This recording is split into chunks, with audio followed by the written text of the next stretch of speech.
Shalom Aleichem, bonjour tout le monde. Nous sommes de la paracha de Chaye Sarah et comme à notre habitude, énormément d'enseignements à apprendre pour nous aujourd'hui au XXIe siècle. Alors, on nous parle bien sûr que Sarah est décédée à l'âge de 127 ans, qu'elle ait donc été inhumée à la grotte de Marlat Arpela, à Hebron. On nous dit donc aussi qu'Avram va acquérir donc ce champ-là au prix de 400 shekels. Ensuite, il va y avoir l'envoi du serviteur, Eliezer, le premier chaliar, on pourrait dire d'Avram, le premier émissaire, pour apporter donc une épouse à son fils Israq, avec toute l'histoire qui va être très longuement racontée dans cette paracha. Ensuite, donc, il y a Rivka, donc la fille de Bituel, d'accord, qui va accomplir les signes que Eliezer avait donc reçus et elle va donc accepter de suivre Eliezer et donc d'épouser donc Israq. Ensuite, on nous parlera d'Avraham qui va prendre une nouvelle épouse, Ketura. Et généralement, on nous dit que Ketura, c'est Hagar, et on verra qu'il y a une marque-loquette au niveau de Rashi et de Nachmanide, que c'est pas évident. Et donc, qui va lui donner d'autres enfants, notamment qui va lui donner 6 nouveaux enfants. Et on nous racontera aussi donc la mort, le décès d'Avraham Avinu, à peu près vers 175 ans. D'accord, donc il va être enterré donc auprès de Sarah par ses 2 fils, Israq et Ismaël. Donc vous voyez, beaucoup de sujets à développer. On ne pourra pas tout développer, surtout dans une audio. D'accord. Alors on va essayer d'aborder quelques lumières, quelques réflexions, peut-être qui sont moins abordées généralement. Première chose que laquelle je vais aborder, chapitre 24, versets 55-58. Qu'est-ce qu'on nous dit? On a appelé la jeune fille. On est dans la famille de Laban, Lavan. Ils appellent la jeune fille. D'accord. Ils lui demandent son avis. Et donc ils ont appelé Rivka. Et lui dire, est-ce que tu pars avec cet homme? Elle répond, je pars. Qu'est-ce que Rashi nous dit? Lui qu'à partir de là, nous apprenons qu'on ne peut marier une femme uniquement avec son consentement. Mais nous voyons aussi la personnalité de Rivka. Alors on peut bien sûr étudier la personnalité des personnes, les caractères à travers les noms. Peut-être qu'on le fera un jour, c'est extrêmement intéressant. Mais nous voyons l'autorité de cette femme, l'autorité de cette fille, d'accord, à l'époque, qui dit « je pars, je décide » et on lui demande son avis. C'est intéressant, à son époque déjà, on lui demande son avis, on ne la marie pas de force à Israq. Et c'est intéressant, encore une fois, qu'elle se positionne et elle décide. Et c'est intéressant de voir où est-ce que nous en sommes par rapport à ça aujourd'hui. Nous, est-ce que nous avons, je parle pour les filles, hein, bien sûr, je ne suis pas une femme, je ne suis pas une fille, il y a l'autorité féminine, l'autorité bienveillante, l'autorité de la femme.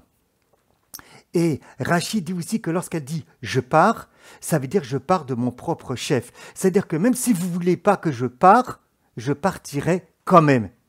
Vous voyez, elle était vraiment déterminée, elle était vraiment décidée, elle exprime une autorité féminine. Et donc je repose la question, où est-ce qu'on en est aujourd'hui au sein de la communauté sur l'autorité féminine? Alors ici, c'est par rapport à une décision face à un mari, mais on pourrait l'exprimer ailleurs.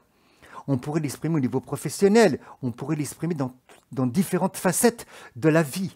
Vous voyez, il y a ici une autorité féminine bienveillante de Rivka. Donc, je repose la question, c'est qui est importante. Où est-ce qu'on se situe par rapport à cela?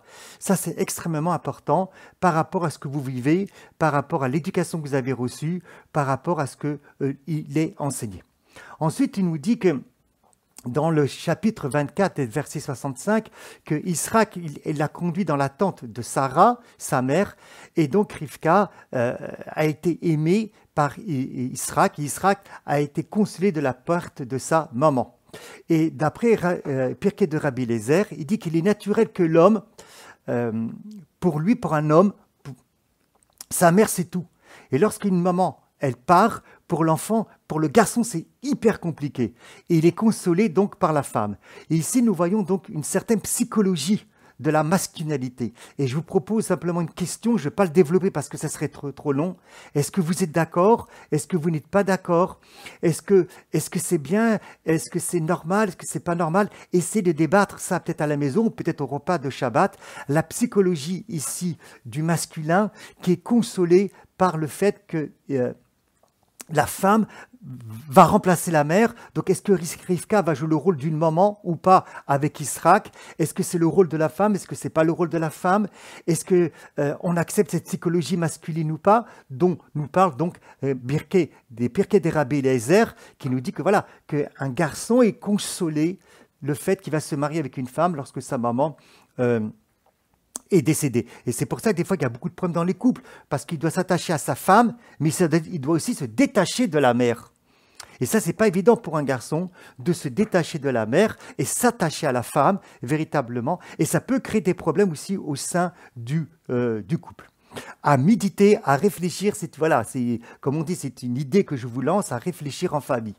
Autre idée qui est extrêmement intéressante, c'est chapitre 25,1, qui n'est pas beaucoup développé, mais qui était extrêmement intéressant, que je vous propose. C'est Avram prit une nouvelle épouse qui est nommée Ketora. Alors généralement, Ketora, on dit que c'est Agar.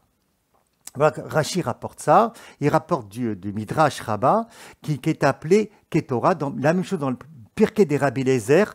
Pourquoi est appelé Ketora Agar? Parce que ses actions étaient aussi belles que l'encens, que la Koteret. Et aussi parce qu'elle était liée. Donc il y a deux choses. Le mot Ketoret et le mot veut dire à la fois donc avoir des belles actions, et ça vient du mot Kachar, qui veut dire être lié. D'accord? Et en plus, voilà, donc c'est l'ouverture de son corps, comme nous dit Rashi, qu'elle ne s'était pas unie à aucun homme depuis qu'elle était séparée d'Avram. Et nous allons voir ici, nous allons aborder ça, si vous voulez, spirituellement, au niveau de ce terme de mot Ketora, qui veut dire à la fois donc des actions qui sont belles et en même temps être lié ou être relié. Mais il y a une marque-loquette, il y a une discussion. Ramban, Nachmanide, n'est pas d'accord avec Rashi. Et il ne dira pas que c'est Agar. Et il se basera sur le livre des Chroniques, le premier livre des Chroniques, le premier chapitre et le verset 32. Qu'est-ce qu'on nous dit? Enfant de Ketora, là-bas il dit, enfant de Ketora, donc Ketura, concubine d'Avraham. Et c'est qui cette concubine? Pour Nachmanide, pour Ramban, ce n'est pas Agar. Pour lui, c'est une ancienne esclave cananéenne. Et donc, Avraham s'est marié avec une ancienne esclave cananéenne.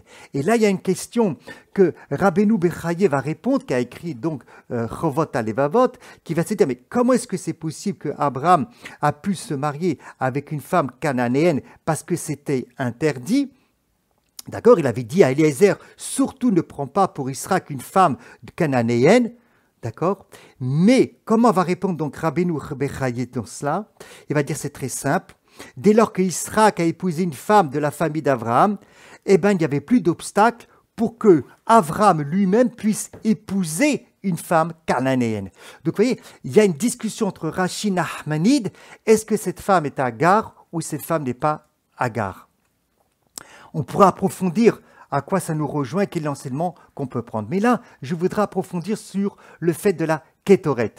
La Kétoret, c'est quoi? C'est, il jettera la Kétoret sur le feu devant Dieu, de sorte que le nuage aromite enveloppe le couvercle de l'arche du témoignage.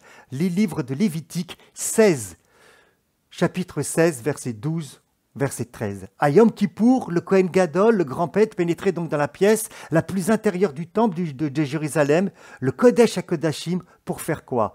Pour offrir la Kétoret, l'encens à Dieu. Donc l'offrande des Ktoret, c'était le service le plus prestigieux, le plus sacré dans le temple. La Ktoret, c'était un mélange spécial constitué de 11 herbes, avec des épices dont les ingrédients étaient très précis, et la préparation avait été commandée, donc ordonnée à Moïse par Akadosh Baruch Hu. Et 2 fois par jour, la Ktoret était brûlée sur l'autel d'or qui se tenait dans le temple. Et à Yom Kippour, le Kohen Gadol pénétrait donc dans le Kodesh Kodashim. Il tenait dans la main droite une poêle de charbon ardent et dans la main gauche une poêle remplie de Ktoret. Il recueillait la Ktoret dans la main, il la plaçait sur les charbons et attendait que quoi? Que la pièce s'emplisse de l'odeur parfumée des encens. Et après se reculait. Donc on comprend ce que nous dit déjà au départ, que c'était les bonnes actions, une bonne odeur d'après Rashi. quand il nous cite par qui Rabbi Eliezer, que c'est Kétoret qui s'appelait Agar, parce que ses actions étaient aussi belles que l'encens. Voilà, ses actions étaient aussi belles que l'encens.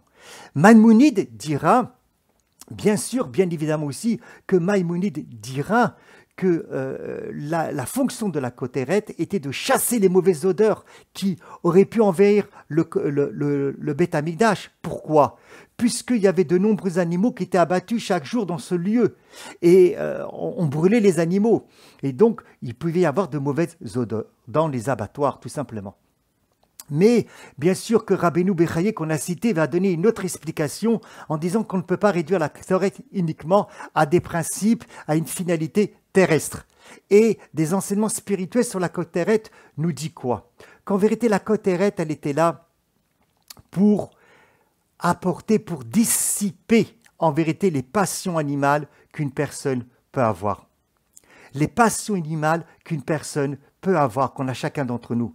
Et on faisait brûler la Koteret parce qu'elle avait une capacité unique à sublimer la mauvaise odeur. C'est quoi sublimer la mauvaise odeur? C'était la sublimer les mauvaises passions que chacun peut avoir à l'intérieur de nous-mêmes. Mais comme on l'a dit, la Koteret, c'est aussi le lien. Et donc la Koteret nous renvoie à l'essence et le désir véritablement de l'âme de se rapprocher d'Akadosh Baruch Hu. Et on peut comprendre ainsi, de manière spirituelle, mais pas uniquement de manière spirituelle, le pourquoi donc Agar s'est remariée avec Israël, ou plus, pardon, que Agar s'est remariée avec Abraham, notamment parce qu'il d'abord il y a un désir amoureux, notamment parce qu'Abraham, même s'il est veuf, il peut être du fait qu'il est veuf, et qu'il a des enfants, il ne doit pas rester comme ça sans femme, parce que c'est elle qui va la protéger, et en même temps, bien sûr qu'il y a un message derrière spirituel. Voilà, cela peut-être nous donnera peut-être un autre regard sur la personne de Agar, d'après, bien évidemment, d'après Rashi. Shabbat Shalom, et que ces quelques mots nous permettent véritablement de pouvoir nous nourrir à travers la parole de Dieu, à travers ces enseignements sur la paracha de la semaine.